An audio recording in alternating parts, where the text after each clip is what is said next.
তেঁতুল আর দুধ দিয়ে আজকে রেসিপিটা রান্নার জগতে সেরা হয়েছিলাম এই রান্নাটা বানিয়ে। তো অবশ্যই দেখবেন। হ্যালো বন্ধুরা, আবারও চলে এসেছি এদের কিচেনে নতুন একটা রেসিপি নিয়ে।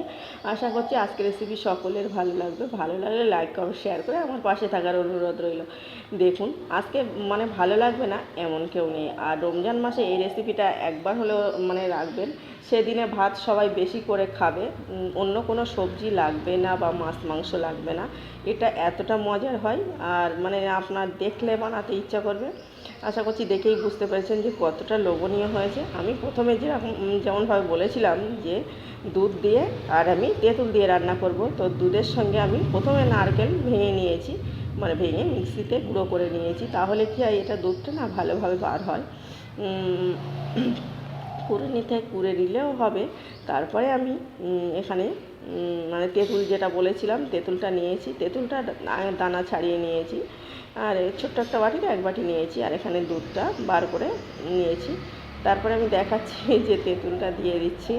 এখানে আমি 6টা ডিম সিদ্ধ করে নিয়েছি আর ডিমটা হাঁসের ডিম নিয়েছি। এটা হাঁসের ডিমের বেশি ভালো হয় খেতে। তারপর এখানে স্বাদ অনুযায়ী একটু লবণ ছড়িয়ে দিচ্ছি। দিয়ে এটা লবণটা দিয়ে ডিমটা মেখে নিচ্ছি, একটু ভালোভাবে মেখে নিলাম। নিয়ে এদিকে একটা কড়াইতে তেল গরম করে ডিমগুলো দিয়ে নিলাম। একটু নেড়ে চেড়ে ভেজে নেব। বেশি খুব বেশি ভাজতে হবে না, একটু কালার করে ভেজে নিলেই হবে।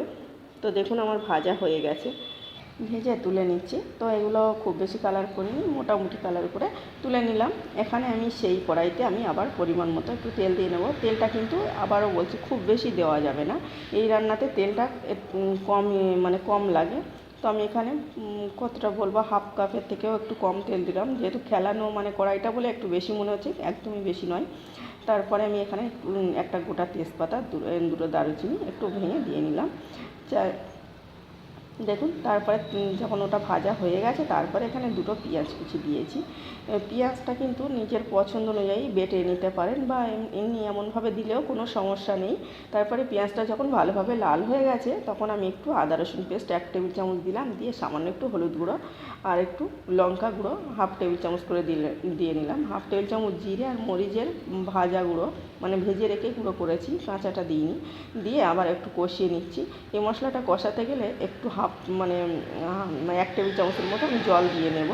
এই কড়াইতে না হলে পুড়ে যাবে। তো দেখুন আমি 1 টেবিল চামচের মতো জল দিয়ে নিচ্ছি, নিয়ে মশলাটা কষিয়ে নিচ্ছি। এখানে কিন্তু মশলাটা খুব বেশি দেওয়া যাবে না। যেমন বলেছিলাম, তেলটাও খুব বেশি দেওয়া যাবে না, মশলাটাও খুব বেশি দেওয়া যাবে না। তাহলে কি হয়, খেতে বেশি হয়ে যাবে।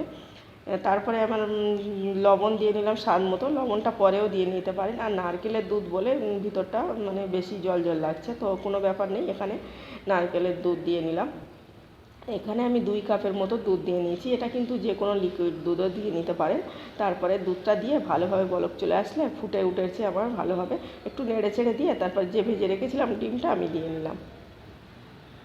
দেখুন ডিমগুলো দিয়ে নিলাম। আমি এখানে 6টা ডিমের বানিয়েছি। আপনারা চাইলে কিন্তু অনেক বেশি করেও ডিম নিতে পারেন বা নারকেল নিতে পারেন। আপনার প্রয়োজন যদি বেশি থাকে, ঘরে মেহমান যদি বেশি থাকে তো বেশি করে নিতে হবে। তারপর একটু নেড়ে চেড়ে এভাবে ফুটিয়ে নিচ্ছি। দেখুন টকবক করে ফুটছে, দেখে জালটা বোঝা যাচ্ছে আসলে যে কেমনভাবে ফুটছে। তারপরে আমি ফুটিয়ে নিয়ে এটা এই যে বলেছিলাম যে তেঁতুল দিয়ে রান্না করব, তো এখানে আমি 2 থেকে 3টের মতো তেঁতুল দিয়ে নিলাম ছাড়িয়ে। আগে যেটা দেখাচ্ছিলাম ওটাও তেঁতুল দিয়েছি, তো দেখানো হলো না, আবার দেখিয়ে দিচ্ছি। আর আমি লাস্টে বলে দেবো যে তেঁতুলটা কেমনভাবে দিলে কেমন হবে। তারপরে আমি একটু তেঁতুলটা দিয়ে একটু নেড়ে চেড়ে এটা একটু ঢাকা দিয়েও রেখে দিলে ভালো হবে। ঢাকা দিয়ে ভালোভাবে জাল করে নেবো। তো দেখুন 2 থেকে 3 মিনিটের মতো জাল করে নিয়েছি। আমার অনেকটাই কিন্তু শুকিয়ে গেছে। এই পর্যায়ে কিন্তু খুবই ভালো হয়েছে, দেখে বুঝতে পারছেন ওপর থেকে তেল ছেড়ে দিয়েছে। তারপরে আমি এখান থেকে ওপর থেকে একটু মিট মশলা দিয়ে নিলাম। থাকলে এটা এলাচের গুঁড়োও দিয়ে নিতে পারেন, তো আমি মিট মশলা দিয়েছি। তারপরে এখানে 3 টেবিল চামচের মতো আমি চিনি দিয়ে নিচ্ছি। আর এখন বলি আমি, ওই যে তেঁতুলটা আর চিনি আর ওই লবণের কম্বিনেশনটা, ব্যালেন্সটা ঠিক রাখতে হবে। এখানে আমি চিনি দিয়েছি 3 থেকে 4 টেবিল চামচের মতো। তো এটা অবশ্যই চেক করে নিতে হবে একটু, খেয়ে কেমন হয়েছে, আপনার কেমন পছন্দ সেইভাবে চেক করে নিতে হবে। তবে আমার মনে হয় টক মিষ্টির ব্যালেন্সটা একদম পারফেক্ট থাকলে খেতে বেশি ভালো লাগে, তার জন্য রান্নায় সেরা সেরা হওয়া যায়।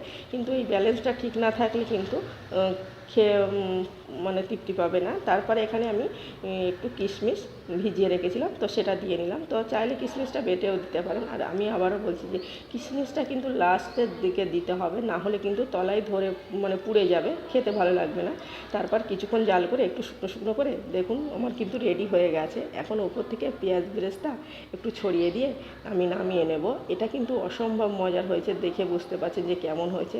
আর এটা জাল করতে করতে সবগুলো মানে উপকরণ দিয়ে নিতে হবে। তো আমার পুরো রেডি হয়ে গেছে। আমি এখন তুলে দেখাই একটা কেমন হয়েছে। আশা করছি আপনাদের খুব ভালো লেগেছে, আমার তো খুবই ভালো লেগেছে। আর এটা আগেও বলেছি যে এটা সবাই খেয়ে প্রশংসা করেছে। সেরা সেরা বানাতে গেলে এভাবে বানাবেন, ঘরোয়া পদ্ধতিতে, সকলে পছন্দ করবে। আর মানে এটা ততটাই কিন্তু টেস্টি। আমার মানে খুবই ভালো লেগেছে, আর ছোটো থেকে বড় সকলে পছন্দ করেছে। ভালো লাগলে অবশ্যই লাইক করে শেয়ার করে আমার পাশে থাকার অনুরোধ রইল। আর এমন সহজ আর সুন্দর রেসিপি পেতে হলে অবশ্যই চ্যানেলটাকে সাবস্ক্রাইব করে আমার পাশে থাকবেন। আর কমেন্টে বলতে ভুলবেন না আমার রেসিপিটা কেমন হয়েছে। রমজান মাসে একবার হলেও এই রেসিপিটা ট্রাই করবেন, বিশেষ করে